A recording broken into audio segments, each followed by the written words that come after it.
जय हिंद, welcome to my channel GS education point. Well बच्चे, इस वीडियो में मैं आपको बताने जा रहा हूँ चैप्टर नंबर जो आपका बेटा 8 है ना, ओल्ड टेक्स्ट बुक के according how do organism reproduce के बारे में।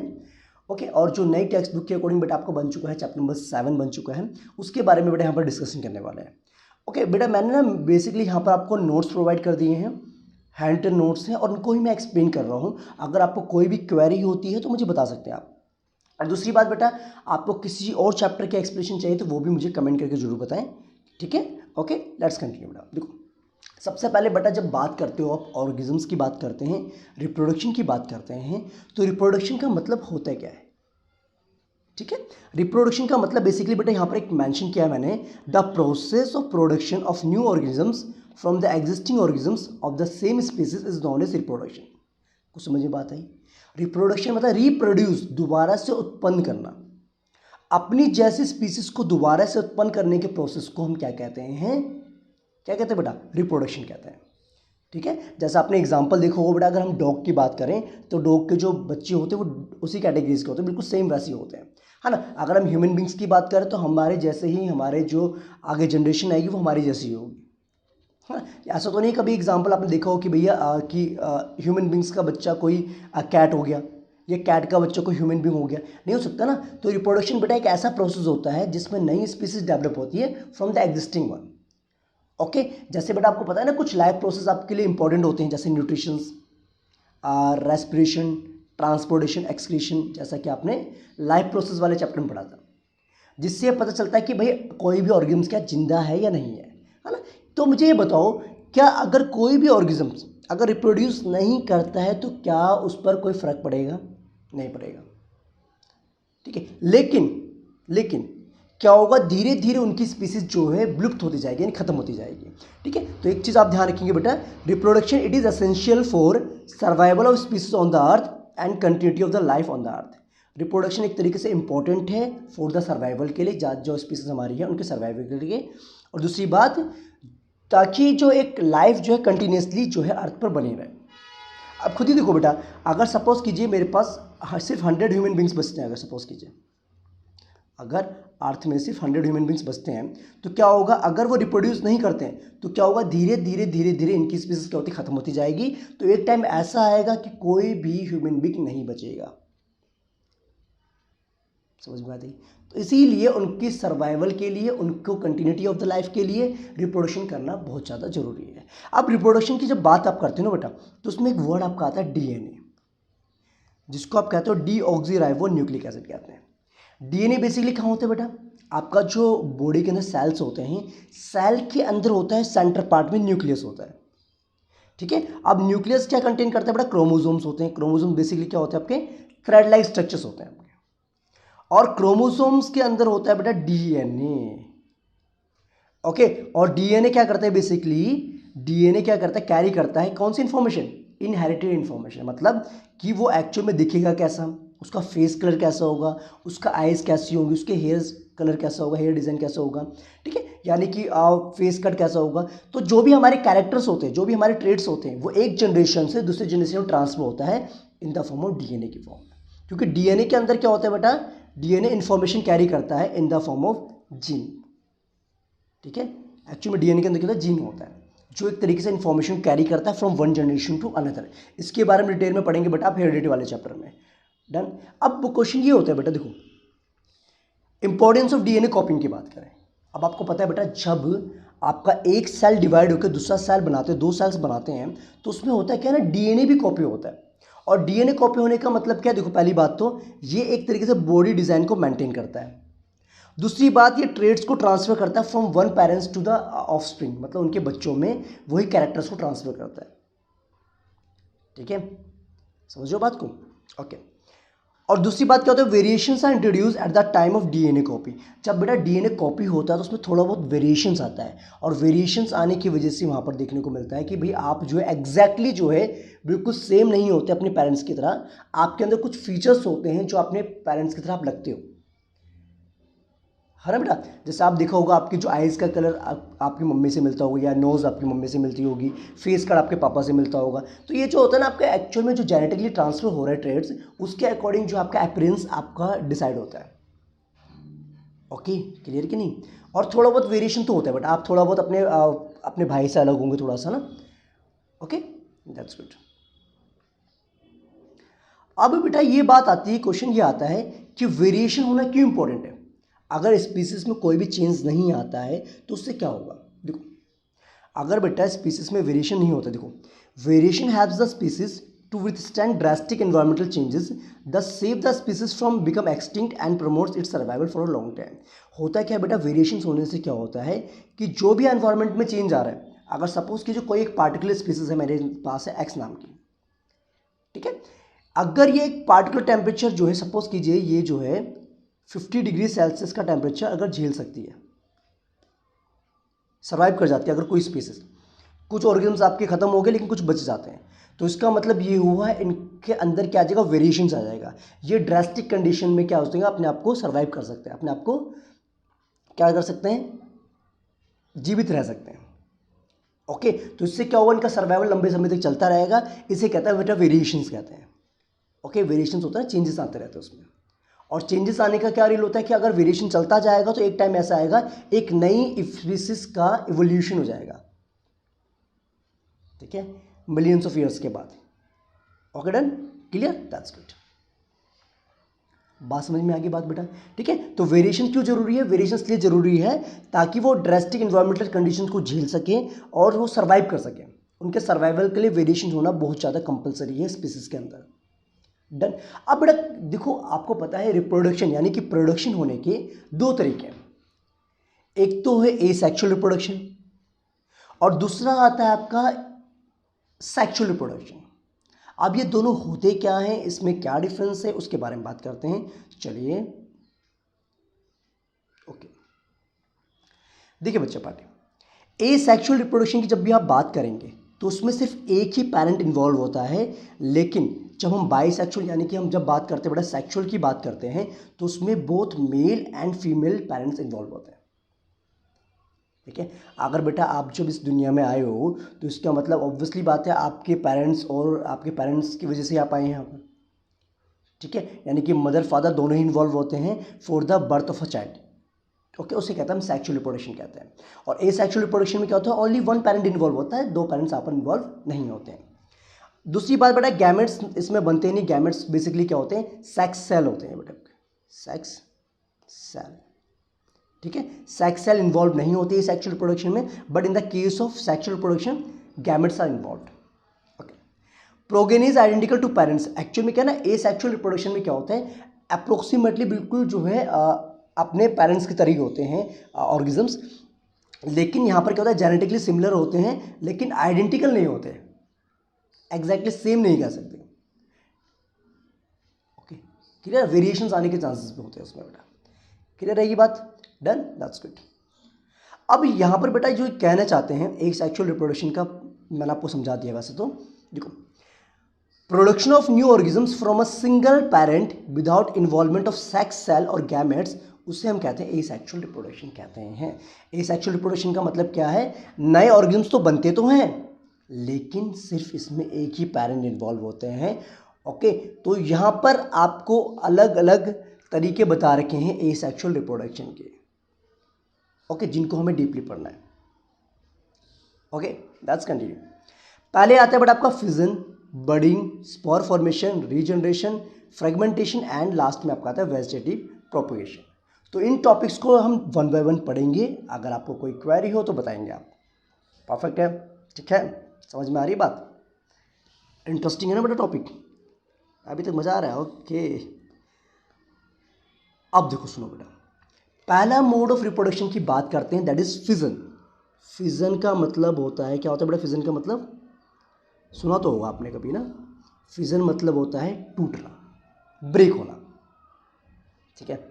अब यहां पर क्या है, a process in which a unicellular organism splits और डिवाइड्स टू फॉर्म टू और मोर न्यू ऑर्गेनिजम्स। को समझ में बात आ रही है, इसमें होता है क्या है, एक ऑर्गेनिज्म जो हमारा है वो ब्रेक होके दो या दो से ज़्यादा ऑर्गेनिज्म प्रोड्यूस करता है, उससे हम कहते हैं फिजन कहते हैं। समझिए बात, फिजन मतलब ब्रेक होना। एक ऑर्गेनिज्म ब्रेक डाउन होकर के आपके दो ऑर्गेनिज्म बना देगा या मल्टीपल ऑर्गेनिज्म बना सकता है, ठीक है। किसकी बात कर रहे हैं हम यहाँ पर? यूनिसेलुलर ऑर्गेनिम्स की बात कर रहे हैं। और यूनिसेलुलर ऑर्गेनिम्स कौन से होते हैं बेटा? सिंगल सेल्ड होते हैं। क्या होते हैं? Single celled. ठीक है, सिंगल सेल ऑर्गेनिम्स होते हैं। अब बेटा फिजन आपका दो तरीके से होता है, एक होता है बाइनरी, बाइनरी में समझ में आ रहा है, बाइनरी मीन्स टू, और एक होता है मल्टीपल फिजन जिसमें आपके बहुत सारे ऑर्गेनिज्म प्रोड्यूस होते हैं एक बार में।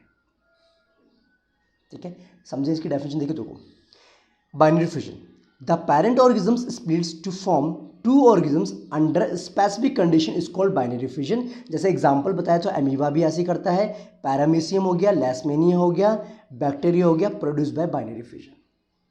समझ में आ रही बात? ठीक है, तो बाइनरी फिजन का मतलब क्या होता है? जो पेरेंट होता है ना, पेरेंट ऑर्गेनिज्म होते हैं, वो ब्रेक डाउन होकर के दो ऑर्गेनिज्म बनाते हैं, न्यू ऑर्गेनिज्म प्रोड्यूस करते हैं, जिनको हम कहते हैं डॉटर सेल्स कहते हैं। ओके, फिर वो फर्दर जो है इस तरीके से चलता जाता है। एग्जाम्पल्स मैंने आपको बता दिए। ठीक है, जैसे बेटा यहाँ पर मैं आपको दिखा देता हूँ अमीबा का डायग्राम। देखिए देखिए बेटा, ये हमारे पास क्या है? फुली ग्रोन अमीबा है। ये बीच में इसके क्या बेटा? न्यूक्लियस है, और ये क्या हमारा साइटोप्लाज्म पार्ट हो गया, ये हमारा न्यूक्लियस हो गया। ठीक है, क्लियर? अब होता है क्या बेटा? पहले तो इसका न्यूक्लियस जो होता है वो होता है लैंथेंस, यानी कि न्यूक्लियस बढ़ जाता है। फिर इनके क्या होते हैं? यहाँ से ये ब्रेक डाउन होने के बाद ये आपके इस तरीके से स्प्लिट हो जाते हैं। देखो बेटा, क्या हो गया? Nucleus divides into two parts. उसके बाद ये बेटा बीच में से हमारा सेल डिवाइड होता है, तो हमारे पास दो डॉटर सेल्स फॉर्मेशन हो जाते हैं। This is called binary fission of amoeba. ठीक रहेगी बात? Okay, but in the case of multiple fission की जब आप बात करेंगे ना बेटा, तो मल्टीपल फिजन बेसिकली होता क्या है आपका? मल्टीपल समझ में आता है आपको?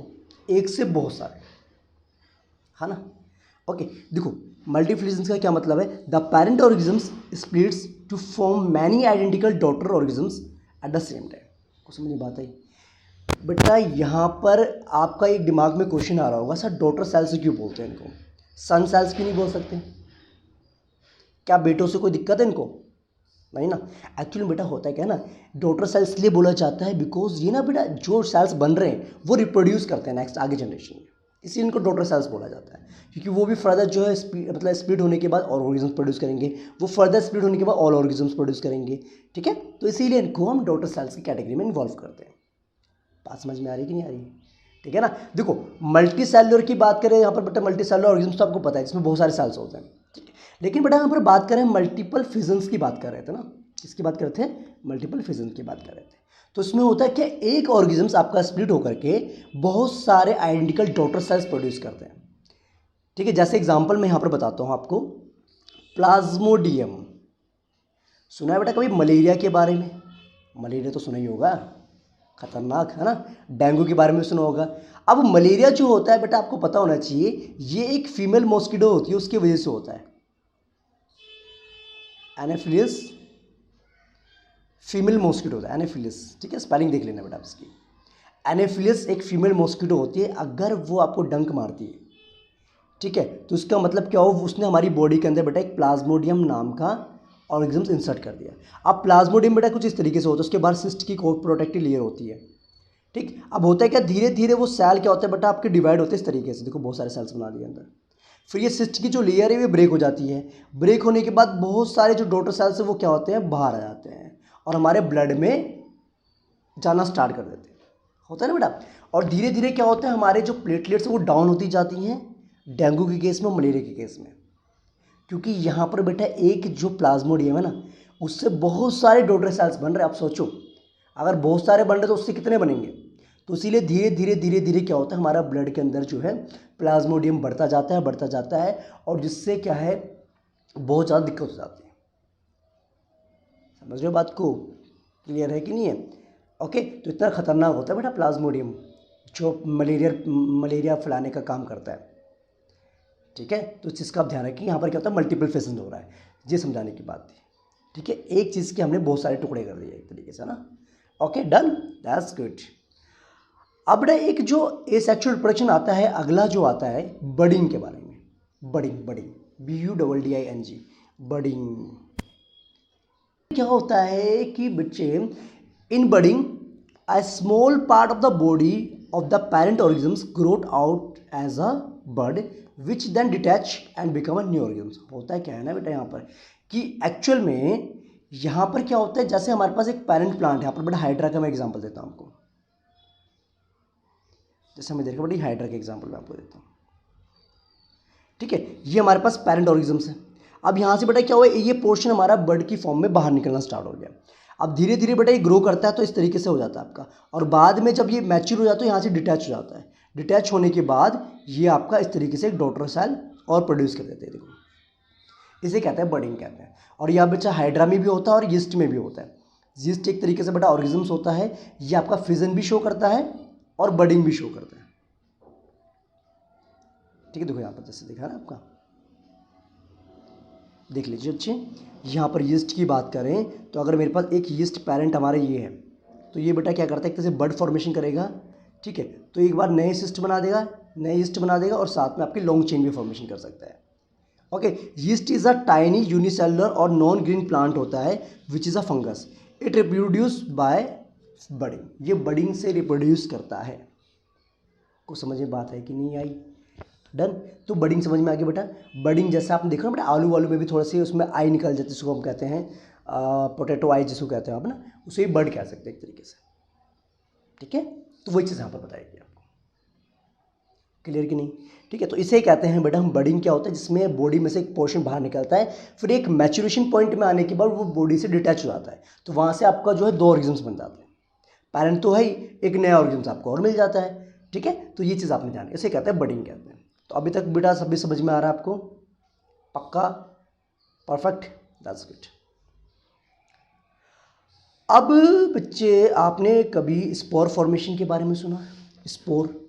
स्पोर बेसिकली क्या होता है बेटा, छोटे छोटे ना आपके वो होते हैं, देखो बताता हूँ आपको। टेक्स प्लेस इन प्लांट्स में होता है basically. The parent plant produce hundreds of microscopic reproductive units, जिसे हम कहते हैं स्पोर्स कहते हैं। मतलब बेसिकली होता है क्या है, प्लांट क्या करते हैं बेटा, कुछ टाइप के प्लांट्स आपके होते हैं जिसमें स्पोर्स बनते हैं, यानी छोटे छोटे बेसिकली आपके क्या होते हैं यहाँ पर यूनिट्स होती हैं, वो क्या होता है स्प्रेड हो जाती है एयर में। और स्प्रेड होने के बाद क्या होता है, जैसे ही उनको एक पार्टिकुलर बेटा टेम्परेचर मिलता है, वार्म टेम्परेचर या फिर नमी मिलती है, तो ये डेवलप होना स्टार्ट हो जाते हैं, जिसे आप फंगस भी कहते हो। देखो बेटा, when this airborne spores land on food और soil under favourable condition like damp और वार्म कंडीशन। डैम्प मींस होता है नमी, और वार्म तो बेटा आपको पता है गर्म टेम्परेचर होता है। तो ये अपने आप को प्रोड्यूस करना स्टार्ट कर देते हैं और नए ऑर्गेनिज्म बनाना स्टार्ट कर देंगे आपके, ठीक है। जैसा आपने देखा होगा ना बेटा, bread mould, Rhizopus, bacteria and non flowering plant like ferns and Moses, ये सारे के सारे बेटा एग्जांपल है आपके स्पोर फॉर्मेशन के। आपने देखा होगा बेटा, कभी कभार फंगस जम जाता है आपके ब्रेड में, अगर आप बाहर रख दो उसको, है ना, और आपने देखा होगा लकड़ी वकड़ी में फंगस बन जाता है। तो बेसिकली बेटा वो होता है क्या ना, वो होता है बिकॉज ऑफ किसकी वजह से, स्पोर्स की वजह से। बरसात के मौसम में बेटा आपने देखा होगा काई जम जाती है। इवन जो आपकी पेंटिंग वेंटिंग होती है ना बेटा, जो आप क्या कहते हैं उसको, फ्रेम वगैरह जो होते हैं आपके, उसके बैक साइड में भी जो है फंगस जम जाता है। समटाइम्स आपके अचार वगैरह में भी हो जाता है। तो ये इसी वजह से होता है बेटा, एक्चुअल में क्या है ना, उसको एक मॉइस्ट कंडीशन मिल जाती है और एक तरीके से वार्म टेम्परेचर मिल जाता है, तो वो अपने आप को डेवलप करना स्टार्ट कर देते हैं, ठीक है। Okay, done. इसीलिए बेटा बरसात के टाइम पे ज़्यादातर आपने देखोगे ना, इन्फेक्शन वगैरह बड़ी तेज़ी से फैलता है। ओके, फूड पॉइजनिंग भी इन्हीं वजह से होती है। डन। तो आई होप ये टॉपिक आपको क्लियर हो गया होगा। जैसे बेटा यहाँ पर डायग्राम भी बता रखा है आपको, है ना, इस तरीके से राइजोपस का। ये हमारे पास एक प्लांट है बेटा, स्पोर्स यहाँ से निकलते हैं और ये फिर ना आपके एयर में डिस्पर्स हो जाते हैं, और जैसे उनको एक वार्म टेम्परेचर मिलेगा, वार्म मीन्स गर्म टेम्परेचर मिलेगा, वार्म कंडीशन मिलेगी और ना नमी मिलेगी, तो वो वहाँ पर जाकर डेवलप होना स्टार्ट हो जाते हैं, ठीक है। समझ रहे हो बात को? Perfect, good. एक और होता है बेटा एसेक्सुअल रिप्रोडक्शन, जिसे कहते हैं फ्रेगमेंटेशन। फ्रेगमेंटेशन तो बेटा आपको आई थिंक नाम से ही समझ में आ रहा होगा, फ्रेगमेंट, टुकड़े टुकड़े कर देना, फ्रेगमेंट कर देना उसके, है ना। फ्रेगमेंटेशन क्या होता है, breaking up of the body of a simple multicellular organism. यहाँ पर बात आती है बेटा मल्टी सेलुलर ऑर्गेनिज्म की। टू और more pieces on maturing, each of which subsequently grows to form a complete new organism is called fragmentation. Fragmentation में basically होता है क्या ना बेटा, आपके पास एक ऑर्गेनिम्स होता है, मल्टी सेलुलर ऑर्गेनिम्स होता है, वो ब्रेक डाउन होने के बाद दो पार्ट्स में कन्वर्ट होता है और दोनों के दोनों ग्रो करना स्टार्ट कर देते हैं, ठीक है, एक न्यू इंडिविजुअल में। और ये बेसिकली होता है बेटा आपका मल्टी सेलुलर ऑर्गेनिम्स में होता है, और जो फिजन होता है वो आपका यूनिसेलुलर ऑर्गेनिम्स में आपका होता है, बाइनरी फिजन जिसे कहते हैं, ठीक है, एग्जाम्पल आप दे सकते हैं स्पाइरोगायरा, एक आपका filament type green algae plant होता है आपका, ठीक है, उसमें से आप कर सकते हैं। क्लियर, देखिए क्लियर है कि बच्ची बात, ठीक है। फ्रेगमेंटेशन आप कहोगे सर फ्रेगमेंटेशन में भी स्प्लिटिंग हो रही है और फिजन में भी स्प्लिटिंग हो रही है, लेकिन बेटा फिजन जो है ना आपका यूनिसेलुलर ऑर्गेनिज्म में होता है आपका ज़्यादातर, किसमें होता है, यूनिसेलुलर ऑर्गेनिज्म में होता है, बाइनरी फिजन जो होता है। लेकिन फ्रेगमेंटेशन क्या होता है बेटा आपका मल्टी सेलुलर ऑर्गेनिज्म में डेवलप होता है। Okay, that's good. अब एक वर्ड आपका बेटा आता है रीजनरेशन। रीजनरेशन का मतलब क्या होता है, दोबारा से अपनी जैसी स्पीसीज को जनरेट करना, उसे रीजनरेशन कहते हैं। देखो, the process of getting back a full organism from its cut body parts is called regeneration.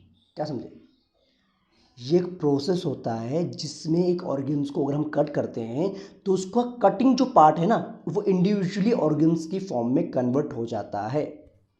समझ रहे हो, ठीक है। जैसे यहाँ पर इन्होंने एक एग्जांपल देखा, हाइड्रा का एग्जांपल और प्लेनेरिया के एग्जांपल दे रखे हैं, ठीक है।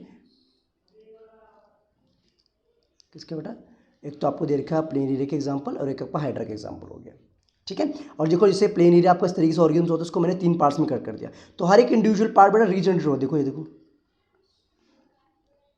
ओके, क्लियर कि नहीं, इसे कहते हैं रीजनरेशन। तो क्या बेटा मल्टी सेलुलर ऑर्गेन्स जो आपके हैं, जैसे हमारी बॉडी है, अगर मैं अपनी फिंगर्स को कट करूँ तो क्या ये फिंगर दोबारा से रीजनरेट हो पाएगी, सोचो। पहली बात तो मैं कट करूँगा क्यों, है ना, ये भी सोचने वाली बात है, ठीक है। अगर बाई चांस हो जाता है तो क्या ये रीजनरेट होगी, नहीं होगी ना, क्योंकि बेटा ये जो आपका पोर्शन है ना इसके अंदर अलग अलग टाइप के सेल्स प्रेजेंट है।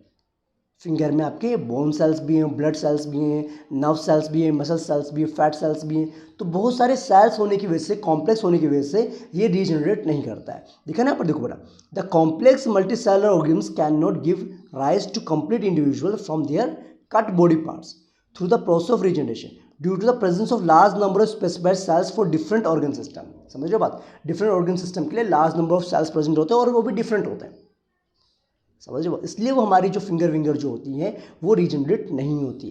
लेकिन हेयर और जो हमारे कहते हैं नेल्स वो रीजनरेट हो जाते हैं, वो सेम टाइप के सेल्स ही होते हैं। क्लियर हुई कि नहीं हुई बात, समझ में बात है कि, तो ये ट्राई मत करना, कहीं ट्राई करने बैठ जाओ, ठीक है। आज तो आप समझदार इंसान हो, परफेक्ट है बच्चे, इतनी बात समझ में आ गई, आगे कंटिन्यू करें, दैट्स गुड।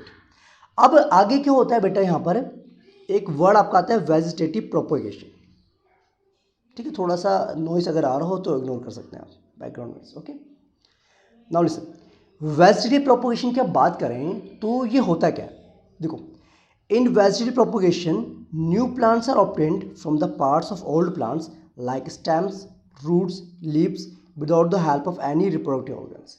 अब होता क्या है बेटा वेजिटेटिव प्रोपोगेशन में कि कोई भी हमारा जो प्लांट है उसके डिफरेंट पार्ट्स का यूज़ करके, यानी चाहे रूट्स हो, चाहे स्टेम्स हो, चाहे वो उसकी लीव्स हो, उनका यूज़ करके अगर हम दोबारा से प्लांट ग्रो कर रहे हैं या रिप्रोड्यूस कर रहे हैं तो उसे कहते हैं वेजिटेटिव प्रोपोगेशन कहते हैं। मतलब प्लांट्स के डिफरेंट पार्ट्स का यूज़ करके हम नए प्लांट्स ग्रो कर रहे हैं, ठीक है।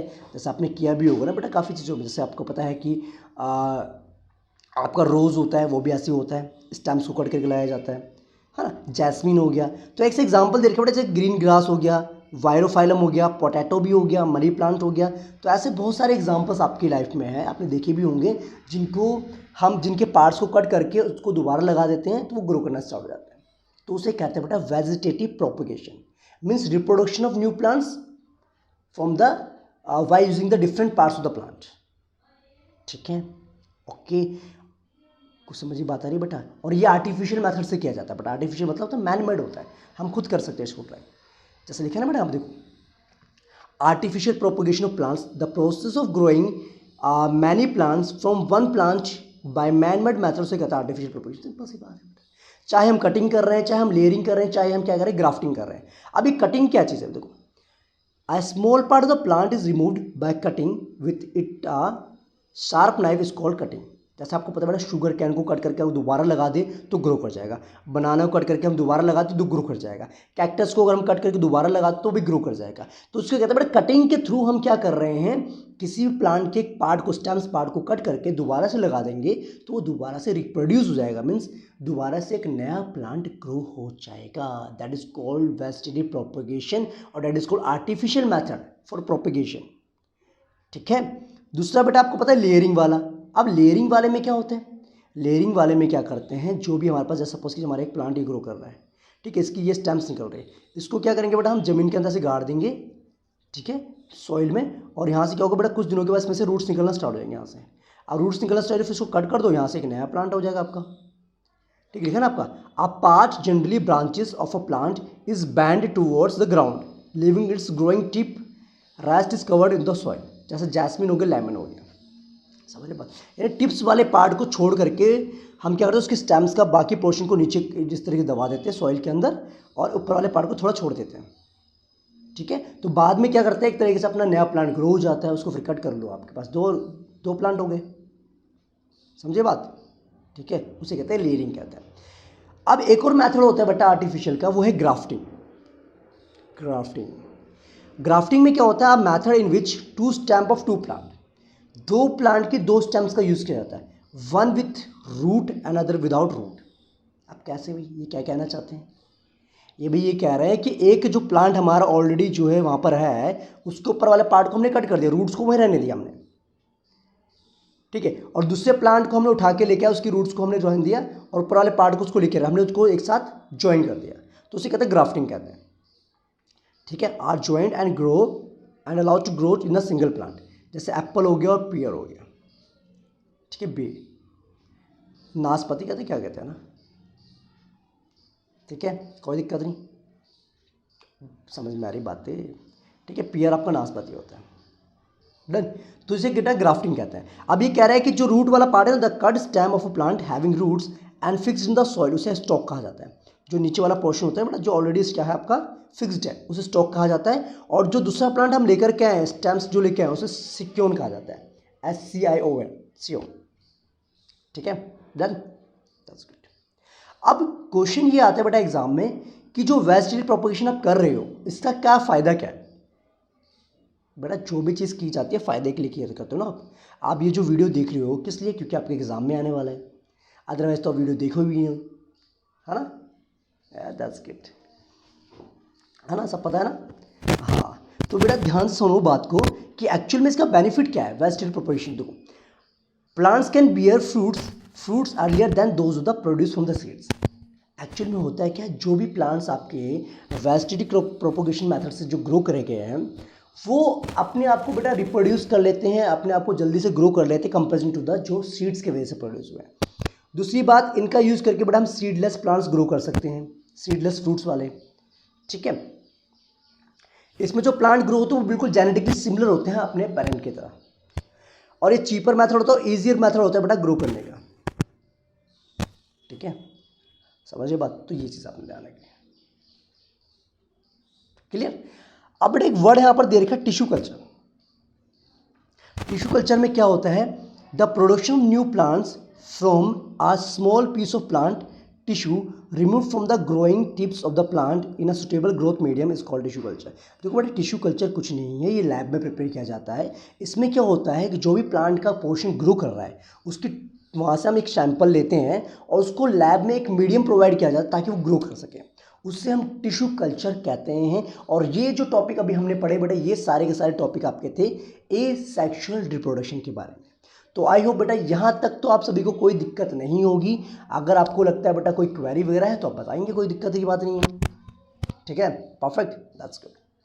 आगे बढ़े बेटा, अब बात करेंगे हम सेक्सुअल रिप्रोडक्शन की। Okay, let's continue. अभी तक बेटा हमने जो बात करी थी वो बात करी थी एसेक्सुअल रिप्रोडक्शन के बारे में।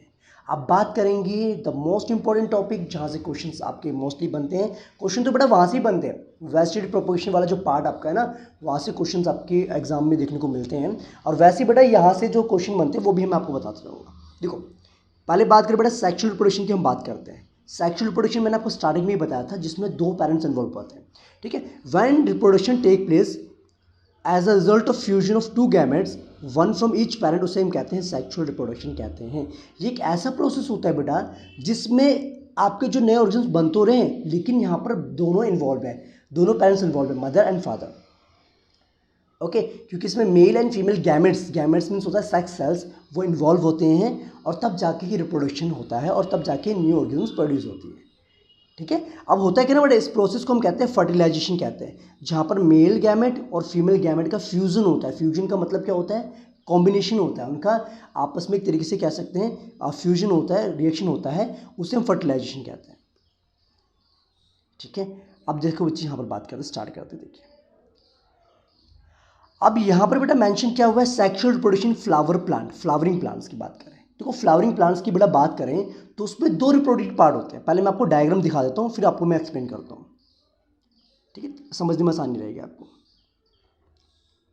देखिए बेटा ये आपका जी हमारे पास है, क्योंकि बेटा एग्जाम में ना ये डायग्राम बनाने के लिए भी आपका आ जाता है और उसके बारे में पूछ लिया जाता है, या फिर डायग्राम बना के दे देंगे ओके और पूछ लेंगे इसके बारे में। देखो एक्चुअली बेटा जो फ्लावर आपको दिख रहा है इसको लॉन्गिट्यूडिनल सेक्शन ऑफ फ्लावर आपका ये है। ठीक है, इसमें क्या है, ये जो पार्ट दिख रहा है बेटा, ये वाला जो पार्ट आपका, ये वाला पार्ट बीच में जो दिख रहा है इसको मैंने कवर किया हुआ है, ये बेसिकली होता है फीमेल रिप्रोडक्टिव पार्ट कहते हैं बेटा, उसको क्या कहते हैं, फीमेल रिप्रोडक्टिव पार्ट होता है। ओके इसके अंदर बेटा तीन पार्ट्स होते हैं, ऊपर वाले पार्ट को हम स्टिग्मा कहते हैं, बीच जो ट्यूब दिख रही है आपको बेटा उसको स्टाइल कहते हैं, और जो बीच में ये लिख रहा है लास्ट में आपको, इसको ओवेरी कहते हैं। और ओवेरी के अंदर क्या होते हैं, जर्म सेल्स होते हैं, जर्म सेल्स यानी कि ओव्यूल यानी फीमेल जर्म सेल्स हम कहते हैं। ओके और ये जो पार्ट लगा हुआ बेटा ये वाला, इसे हम कहते हैं स्टेमन। स्टेमन मतलब होता है बेसिकली अब मेल रिप्रोडक्टिव पार्ट जो होता है फ्लावर का, उसमें बेटा ऊपर वाला जो पार्ट है ये वाला, ये एंथर होता है, ये आपका फिलामेंट होता है। एंथर में क्या होता है बेटा, पोलन ग्रेन्स होते हैं, क्या होते हैं, पोलन ग्रेन्स होते हैं।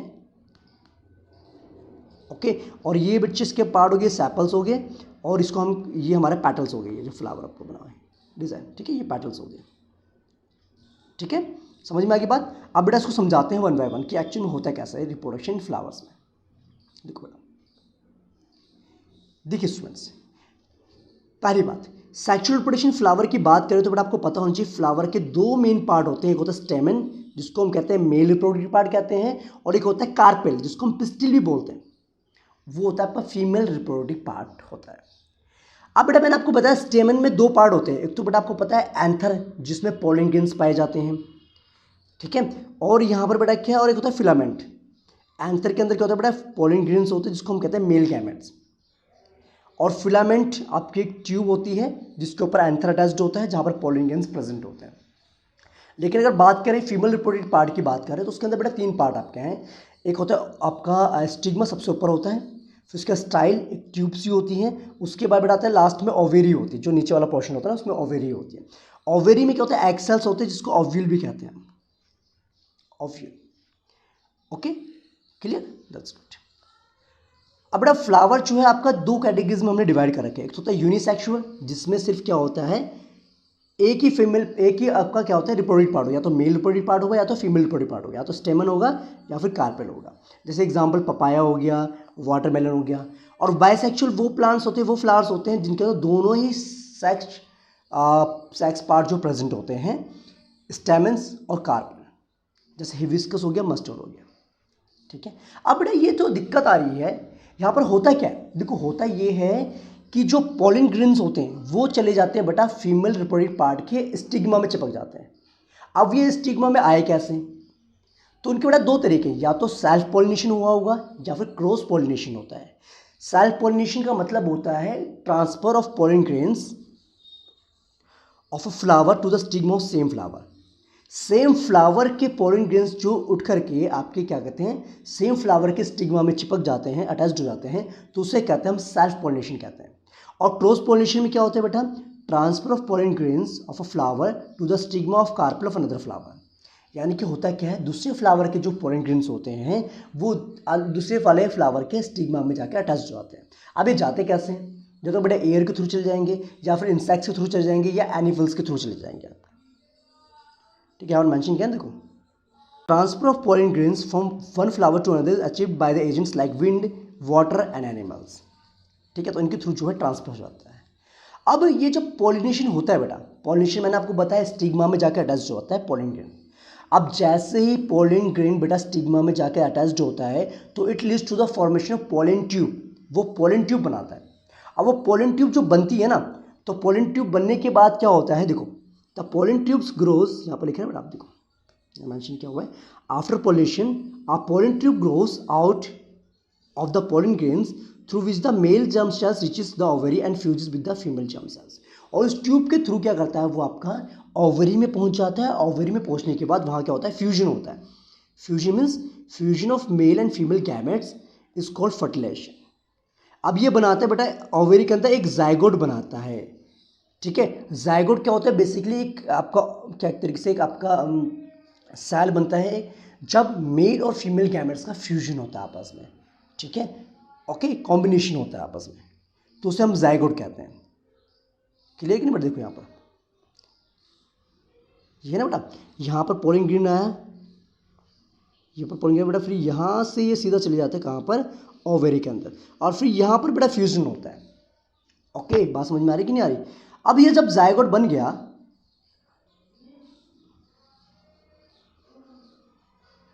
ठीक है बेटा, अब जब जो जाइगोट बन गया फ्यूजन की वजह से मेल और फीमेल गैमेट्स का, तो होता है क्या फिर बेटा, देखो जाइगोट फर्दर डिवाइड करता है several times to form a embryo, फिर बनता है बेटा एम्ब्रियो बनता है, embryo within the ovule. The ovule develops a tough coat and is converted into seed, ठीक है। होता है क्या है, फिर धीरे धीरे वो एम्ब्रियो बनता है। एम्ब्रियो बनने के बाद वो एक टफ कोटिंग बना लेता है अपने ऊपर, जिसको हम सीड कहते हैं। और सीड बनने के बाद ovary grows rapidly and ripens to form fruit while the seed contains the future plant or embryo which develops into seedling under the suitable condition। उस प्रोसेस को हम जर्मिनेशन कहते हैं। समझ में बात की नहीं, होता क्या है ना बेटा, ओवरी के अंदर क्या होता है, जाइगोट पहले बनता है बेटा एम्ब्रियो, ठीक है, और एम्ब्रियो के बाद धीरे धीरे जो ओव्यूल्स होती है ना, वो एक हार्ड कोटिंग में कन्वर्ट होती है, सीड बन जाता है। और सीड बनने के बाद धीरे धीरे जब क्या होता है बेटा, वो ओवरी आपकी रैपिडली ग्रो होती है और ripens to form the fruit, और फ्रूट बन जाता है, ठीक है। और फ्रूट के अंदर क्या होता है, बीज होता है, जिसका यूज़ करके आप दोबारा से कोई एक प्लांट ग्रो कर सकते हो। और इस प्रोसेस को हम कहते हैं जर्मिनेशन कहते हैं। परफेक्ट, क्लियर, बात समझ में आ गई। तो ये तो करते हो बेटा आप। फिर उस फ्रूट्स को खाने के बाद उसके सीड्स को आप दोबारा से लगा दो तो ग्रो कर जाएगा, दोबारा से एक प्लांट मिल जाएगा आपको, ठीक है। तो इस तरीके से जो फ्लावर्स जो हैं रिप्रोड्यूस करते हैं और इस तरीके से हमारे प्लांट्स ग्रो करते हैं, ठीक है। अब आती है बात बेटा ह्यूमन बींग्स की, कि जो हम हैं, हम किस तरीके से रिप्रोड्यूस करते हैं। अरे भी तो आगे जाके जनरेशन बढ़ती है ना, आप आए, आपसे पहले आपके पेरेंट्स थे, आपके पेरेंट्स से पहले आपके दादा दादी थे, उनसे पहले उनके पेरेंट्स थे, तो ये जनरेशन बड़े चलता चला जा रहा है, ठीक है। अब उसके बारे में हम बात करें, देखो रिप्रोडक्शन की बात करें ह्यूमन बींग्स में तो होता है क्या, देखो ध्यान सुना बेटा, देखो ह्यूमंस यूज करते हैं sexual mode of reproduction. The age at which the sex hormones और gametes begin to be produce and in the girls and boy become sexually mature is called puberty. अब बेटा होता है क्या ना, प्यूबर्टी एक एज होती है जिसमें हमारी बॉडी के अंदर काफ़ी चेंजेस आते हैं, हमारी बॉडी के अंदर हॉर्मोन्स डेवलप होते हैं, ठीक है, जिससे हमारी बॉडी में चेंजेस आते हैं, जैसे हमारी वॉइस में चेंज आना, हमारे एक तरीके से मोस्टेचेस डेवलप होना, ठीक है, दाढ़ी वाड़ी आ जाना, ओके, जेनेटिकल्स ऑर्गन्स के पास हमारे हेयर ग्रोथ हो जाना, ओके। और ऐसे बच्चे क्या कहते हैं, फीमेल्स में भी होता है, फीमेल्स में क्या होता है, मेंस्ट्रुअल साइकिल स्टार्ट होती है, तो उनके अंदर भी बॉडी में काफ़ी चेंजेस आते हैं, okay, during the puberty time. Okay, समझ में बात आई।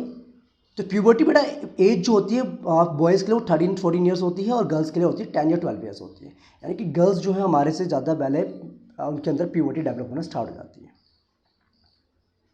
समझिए बात बेटा, ठीक है। तो ये चीज़ आपने ध्यान रखनी है, हमारी बॉडी के अंदर काफ़ी चेंजेस आते हैं, हमारे आपके थिंकिंग प्रोसेस में भी चेंज आता है ना, काफ़ी चेंजेस आपको बॉडी में देखने को मिलते हैं। इवन क्या होता है कि फेस में पिंपल्स भी डेवलप होना स्टार्ट होते हैं ड्यूरिंग दिस पीरियड, ओके। ये नेचुरल चीज़ है, इसमें कोई दिक्कत की बात नहीं होती, ओके।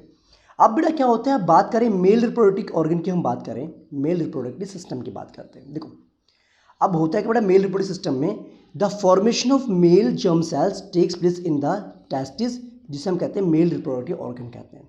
अब होता है क्या ना बेटा, देखो मेल्स में क्या होता है कि स्पर्म फॉर्मेशन होता है। स्पर्म बेसिकली वो सेल्स होते हैं, वो सेक्स सेल्स होते हैं जो आपके कहाँ डेवलप होते हैं, टेस्टिस के अंदर, ठीक है।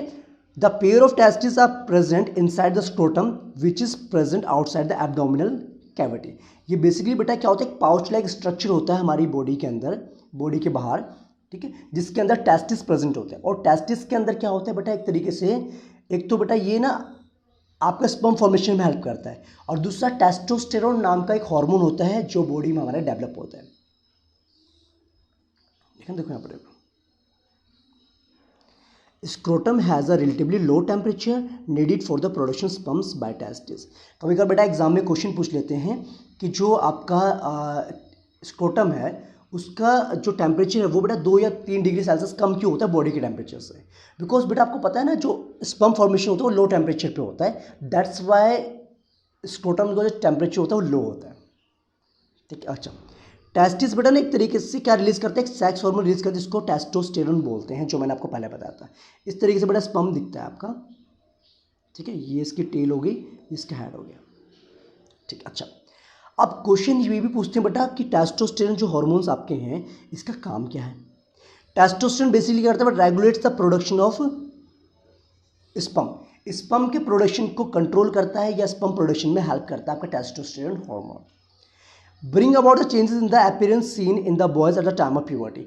आपके अंदर जो बॉडी में बेटा जब आपके 13 ईयर्स से लेकर 18 ईयर्स तक की जो एज होती है उस टाइम आपकी बॉडी में जो भी चेंजेस आ रहे हैं वो टेस्टोस्टेरोन हार्मोन्स की वजह से ही आपके आते हैं, ठीक है। ये नेचुरल फिनोमिनन होता है, ये सभी के साथ होता है, सिर्फ आपके साथ नहीं होता है, ठीक। कहीं सोचो फिर आपके साथ ही ये चीज़ें हो रही हैं, ये एक्चुअल में एक ऐसा फिनोमिनन है जो नेचुरल है, सभी के साथ होता है, ठीक है, सभी मेल्स के अंदर, सभी बॉयज़ के अंदर होता है, ठीक है। अच्छा, अब ये जो है बेटा देखो मैं आपको पहले ना ये समझा दो फिर डायग्राम सिखाता हूँ मैं आपको, ठीक है। देखो एक होता है बेटा वैस डिफरेंस। वैस डिफरेंस क्या होता है, डिलीवर्स द स्पर्म फॉर्म्ड। देखो बेटा होता है क्या ना, एक्चुअल में जो वैस डिफरेंस आपका होता है वो कहता है स्पर्म को डिलीवर करता है कहाँ से, formed which units with a tube coming from the urinary bladder. देखो मैं आपको दिखा देता हूँ बेटा एक बार, थोड़ा आगे चले गए हम, समझ में तो बेटा आपको आ ही रहा होगा ना, आ रहा है ना, वेरी गुड। देखो ये रहा बेटा आपका इसको कहते हैं हम ह्यूमन मेल रिप्रोडक्टिव सिस्टम कहते हैं बेटा, ठीक है, जो मैं आपको बताता है। ये होता है बेटा पाउच लाइक स्ट्रक्चर जो आपको दिख रहा है नीचे, स्क्रोटम दिख रहा है बच्चे आपको,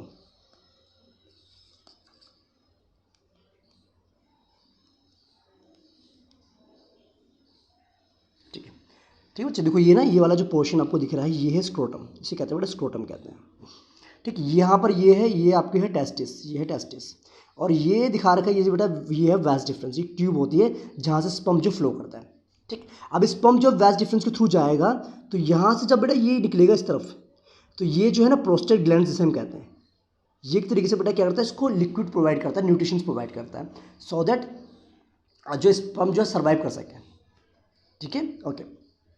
गया यहाँ से ये पेनिस वाला पोर्शन होता है जहाँ से स्पर्म जो है बॉडी से बाहर निकलता है, ठीक है। अब होता है क्या ना बेटा, यहाँ पर देखो एक चीज़ और, ये हमारा यूरिनरी ब्लैडर है, यहाँ से हमारा यूरिन वाला पोर्शन भी अटैच्ड है और यहाँ से हमारा स्पर्म वाला जो है पोर्शन भी अटैच्ड है। दोनों का जो पाथ है वो एक ही है, ये है पेनिस जिसके थ्रू वो इवैक्ट आउट होते हैं यानी कि बॉडी से बाहर निकलते हैं, ठीक है। देखो जो मैं आपको बता रहा था, देखिए यहाँ पर क्या बेटा वॉस डिफरेंस की बात करें, वॉस डिफरेंस क्या होता है, delivers the sperm formed which units with a tube coming from the urinary bladder. ये मैंने आपको बता दिया है बच्चे, एक ट्यूब होती है जहाँ से स्पर्म जो है आपका बाहर की तरफ जाता है और प्रोस्टेट ग्लैंड्स के साथ क्या होता है मिक्स हो जाता है, और urethra common passage for both sperm and urine. Urine और यूरेथ्रा के लिए दोनों को बड़े एक कॉमन पैसेज होती है जो मैंने भी आपको बताया था डायग्राम के थ्रू, ठीक है, जहाँ से स्पर्म भी निकलता है और वहाँ से यूरिन भी आपका बॉडी के बाहर रिलीज होता है, ठीक है, पाथ दोनों का एक ही है, ठीक है ना, ओके। प्रोस्टेट ग्लैंड्स की बात करें और सेमिनल वेसिकल्स की बात करें तो बेटा ये क्या करते हैं, एक तरीके से फ्लूइड सीक्रेट्स आउट करते हैं to make transport easier for the sperm. This fluid also provide nutritions to the sperm.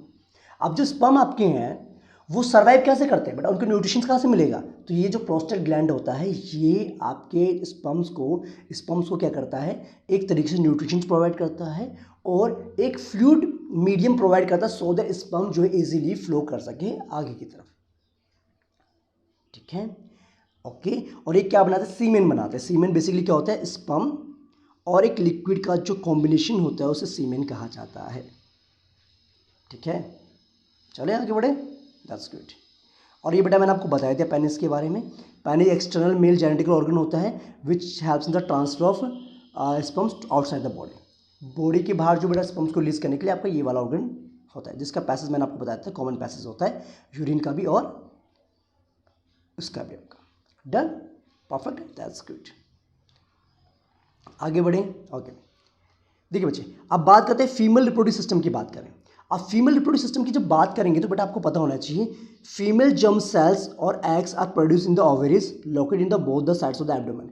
जैसे बेटा हम मेल्स के अंदर क्या होता है, टेस्टिस होते हैं 2, वैसे फीमेल्स के अंदर 2 ओवरीज होती हैं और उनके अंदर बेटा ऑलरेडी जो है बहुत सारे एग्स प्रेजेंट होते हैं, थाउजेंड्स ऑफ एग्स प्रेजेंट होते हैं during the birth of a girl child. धीरे धीरे क्या होता है, वो एग सेल्स बेटा धीरे धीरे क्या होते हैं, खत्म होते जाते हैं, ठीक है। तो धीरे धीरे बॉडी में से वो ना रिलीज होते जाते हैं in the form of menstrual cycle की फॉर्म में। तो बॉडी से धीरे धीरे जो है एग्स जो है कम होते जाते हैं। ओके, तो एक टाइम पीरियड ऐसा होता है कि मेंस्ट्रुअल साइकिल स्टॉप हो जाती है। एक तो बेटा मैनो क्या कहते हैं, आपको मैं बता देता हूँ यहाँ पर, पहले समझ लीजिए। यहाँ पर ओवरीज प्रोड्यूस करते हैं बेटा थाउजेंड्स ऑफ ओवा या eggs and secrete female sex hormones like oestrogen और प्रोगेस्टेरोन। जैसे बेटा मेल्स में क्या होता है, टेस्टोस्टेरोन नाम का हार्मोन रिलीज होता है, वैसे ही फीमेल्स में एस्ट्रोजन और प्रोगेस्टेरोन नाम के 2 हार्मोन्स रिलीज होते हैं जो उनके अंदर जो भी चेंजेस आते हैं उनको डेवलप करने में मदद करते हैं। ओके, अच्छा। एक बार ना ओविडक्ट होती है, फैलोपियन ट्यूब होती है, जो क्या करता है ओवा को कैरी करके ले जाती है एग को from ovary to uterus. It is the site of fertilization. It is has a funnel shaped opening near ovary and other opening into the uterus from both the sides. देखो मैं आपको बेटा दिखा दूँ डायग्राम। इस diagram को अगर आप ध्यान से देखेंगे तो बेटा ये है ओवरी, ठीक है। यहाँ से एग रिलीज होता है, ये होता है फैलोपियन ट्यूब के अंदर, जिसे हम कहते हैं बेटा साइट ऑफ फर्टिलाइजेशन कहते हैं। स्पर्म यहाँ से बॉडी के अंदर एंटर होता है, हुआ एंटर तो यहाँ जाएगा बेटा, यहाँ जाके इनका क्या होगा, फ्यूजन होगा। फ्यूजन मीन्स फर्टिलाइजेशन होगा। और जब फर्टिलाइजेशन होने के बाद जो एग है बेटा वो कहाँ जाता है, इससे ट्यूब के अंदर आ जाएगा। इस बैग लाइक स्ट्रक्चर जो दिखा ना आपको, यूट्रस, इसके अंदर यहाँ पर जाके आपको जो जायगोट होगा वो यहाँ पर जाके एम्बेडेड हो जाएगा, इसके अंदर इम्प्लांट हो जाएगा। और उसको क्या हो जाएगा, एक आता है बेटा आपका क्या कहते हैं उसको, डिस्क लाइक स्ट्रक्चर होता है जिसे हम कहते हैं प्लासेंटा टिश्यू। तो it get nutritions from the placenta tissue से उसको न्यूट्रिशंस मिलता है फ्रॉम द मदर बॉडी और धीरे धीरे वो ग्रो करना स्टार्ट हो जाता है। ओके, ठीक है, बात समझ में आ गई बेटा। अब देखो, अब समझो बेटा बात को। ये देखो बेटा, मैंने बेटा आपको ओविडक्ट इसके बारे फैलोपियन ट्यूब के बारे में बता दिया आपको ऑलरेडी। अब बेटा यूट्रस होता है, यूट्रस एक होलो और बैग लाइक स्ट्रक्चर होता है जहाँ पर ग्रोथ होती है किसकी, फ्यूटस की। फ्यूटस क्या होता है बेटा, जैसे जायगोट फॉर्मेशन हुआ, जायगोट के बाद मैंने आपको बताया एम्ब्रियो बनता है, एम्ब्रियो के बाद में बेटा उसको इम्प्लांटेशन हो जाता है किसके अंदर, यूट्रस के अंदर इम्प्लांट हो जाता है। अगर वो इम्प्लांट नहीं होगा तो वो अगर देखो बच्चे, अगर एग का फर्टिलाइजेशन नहीं होता है तो वो यूट्रस से in the form of blood और म्यूकस की फॉर्म में निकल जाता है, जिसे आप मेंस्ट्रुअल साइकिल भी बोलते हैं। ठीक है, ओके। वेजाइना बेटा it receive sperms from the male partner during the copulation. Cervix बेटा क्या होता है, lower and the narrow portion होता है, जिसके थ्रू क्या होता है स्पर्म्स जो एंटर करते हैं किसके अंदर, यूट्रस के अंदर जाते हैं आपके। ठीक है, तो ये मैंने आपको बता दिया बेटा। अब बात ये होती है बेटा, जो मैं आपको बता रहा था अभी, कि फर्टिलाइजेशन होता कैसे। देखो मैंने बताया था male parent produce sperm, various female parents can produce करते हैं बेटा, ओवम प्रोड्यूस करते हैं। ड्यूरिंग कॉपुलेशन क्या होता है, स्पर्म जो है बॉडी के अंदर एंटर करता है फीमेल्स की बॉडी के अंदर, और फैलोपियन ट्यूब के अंदर क्या होता है, इनका एक तरीके से क्या बनता है बेटा, आपका फर्टिलाइजेशन होता है। फर्टिलाइजेशन होने के बाद वहाँ बनता है जायगोट फैलोपियन ट्यूब के अंदर। ठीक है, जायगोट बेटा वेरियस डिवीजन करता है और एम्ब्रियो बनाता है, मतलब उसकी ना डिविजन्स होती रहती है सेल्स की, और वो एम्ब्रियो बनाता है। अब वो एम्ब्रियो क्या करता है, sink down and reaches into the soft and thick lining of the uterus. फिर वो धीरे धीरे क्या करता है, यूट्रस के अंदर चले जाता है और उसकी थिक लाइनिंग के अंदर इम्प्लांट हो जाता है। ठीक है, embedding of embryo in the thick lining of uterus, उसे कहते हैं इम्प्लांटेशन कहते हैं। ठीक है, क्या कहते हैं, इम्प्लांटेशन। अब कह रहे हैं कि during pregnancy the placenta grows into a disc like structure between uterine wall and embryo. Placenta forms a finger like position called villi towards the embryo. अब होता है क्या बेटा, कि प्लासेंटा नाम का एक टिश्यू होता है जो डिस्क लाइक स्ट्रक्चर बनाता है, सो दैट जो एम्ब्रियो है उसको प्रॉपर अमाउंट में न्यूट्रिशंस मिलता रहे, और एक फिंगर लाइक स्ट्रक्चर बनाता है, सो दैट ये जो हमारा, अगर सपोज कीजिए बेटा ये एम्ब्रियो है तो उसको यहाँ से क्या मिलता रहे, न्यूट्रिशंस प्रॉपर अमाउंट में इसको मिलता रहे और ग्रो करता रहे। ठीक है, the time period from the fertilization up to the birth of the baby is called gestation period. It in humans it is about 9 months. अब बेटा क्या होता है, फर्टिलाइजेशन से लेकर के बर्थ तक के टाइम तक का जो टाइम पीरियड होता है उसे गैस्टेशन पीरियड बोला जाता है, जो ह्यूमंस में 9 months का होता है. ठीक है, तो ये चीज़ आपने ध्यान रखनी है. क्लियर रहेगी बेटा बात? Okay, that's good. अगर फर्टिलाइजेशन नहीं होता है, if the fertilization of the egg does not take place, then the egg will release from the body, ठीक है, by the depletion of the uterus.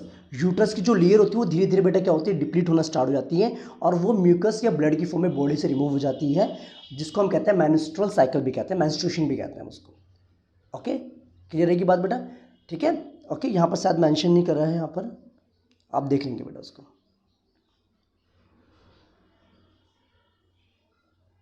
ठीक है, मैं आपको बता देता हूँ, आपको समझ में तो आएगा वो बेटा. होता है क्या ना बेटा, जैसे एग फर्टिलाइज नहीं होता तो ये वाली जो लेयर हमारी है, ये लेयर जो होती है डिप्लीट हो जाती है, यहाँ से ब्लड की फॉर्म में वो बॉडी से निकलना स्टार्ट हो जाता है. और ये लगभग अप्रोक्सीमेटली बेटा 3 to 5 days चलता है मेंस्ट्रुअल साइकिल. ओके, और अप्रोक्सीमेटली 28 days के बाद ये अगेन कंटिन्यू होता रहता है. ठीक है, जिस टाइम पीरियड में स्टार्ट होता है मेंस्ट्रुअल साइकिल उसे कहते हैं बेटा, हम कहते हैं मेनोआर्क कहते हैं. ठीक है, और उसके बाद जो खत्म हो जाता है उसे कहते हैं मेनोपॉज. ठीक है, ये अप्रोक्सीमेटली 50 years की जो एज होती है, 55 years की जो एज होती है, वहाँ पर जाकर जो मेंस्ट्रुअल साइकिल होता है वो स्टॉप हो जाता है, एग रिलीज करना बंद हो जाता है. ठीक है, ओके. इस टाइम पे काफ़ी ज़्यादा मूड स्विंग्स होते हैं, काफ़ी प्रॉब्लम्स यानी कि पेन में बहुत होता है बॉडी में. ठीक है, तो इस चीज़ में ये बच्चे मेंस्ट्रुअल साइकिल आपका कॉन्सेप्ट आपको क्लियर हो गया. ओके, इसका बेटा मैं एक्सप्लेनेशन जो है एक शॉर्ट वीडियो में भी एक्सप्लेन किया हुआ है, आप अगर उसको देखना चाहते हैं उसकी लिंक मैं आपको प्रोवाइड कर दूंगा. क्लियर होगी बेटा बात यहाँ तक? अब क्वेश्चन ये आता है बेटा कि चलो ये तो समझ में आ गया, आपको रिप्रोडक्शन के बारे में समझ में आ गया कि ह्यूमन बींग्स किस तरीके से रिप्रोड्यूस करते हैं, ऑर्गन्स के बारे में मैंने आपको बता दिया.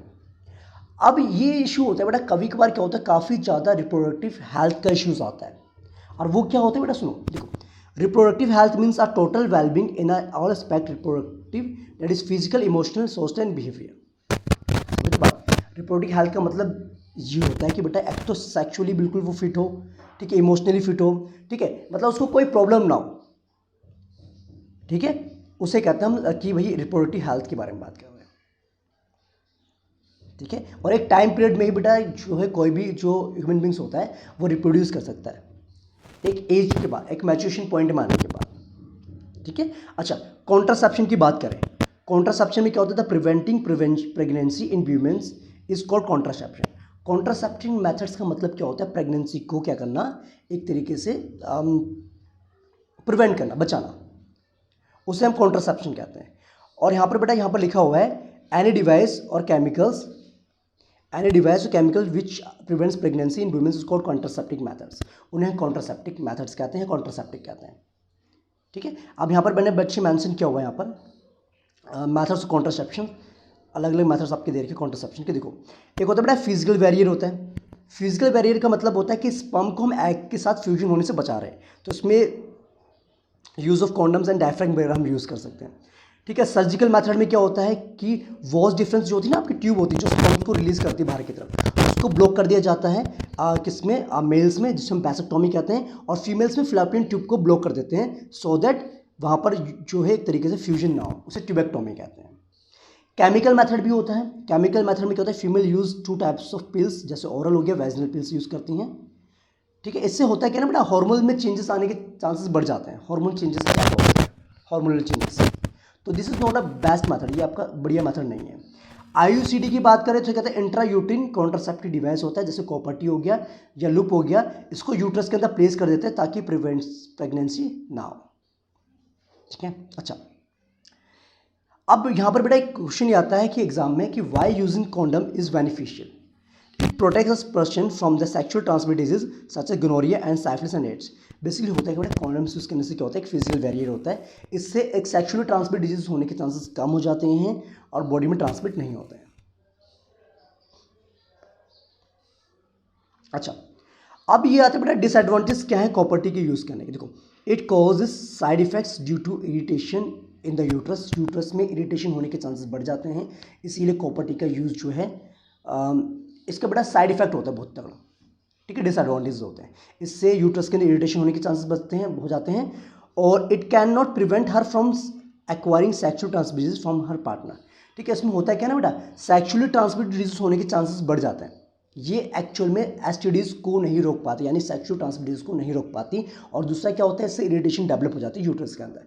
That's why it's not a best method to prevent pregnancy, कह सकते हैं, ठीक है। यूजिंग ऑफ ओरल पिल्स और वेजिनल पिल्स ये चेंज कर दे बड़ा हार्मोनल बैलेंस इम्बैलेंस हो जाता है बॉडी के अंदर, और इससे क्या होता है बहुत ज़्यादा साइड इफेक्ट्स देखने को बनते हैं जो आप टैबलेट्स वगैरह यूज़ करते हैं इसमें। ओके, क्लियर है। अब बेटा यहाँ पर बात करते हैं हम सेक्सुअली ट्रांसमिटेड डिजीज के बारे में, जो कि इंपॉर्टेंट टॉपिक है।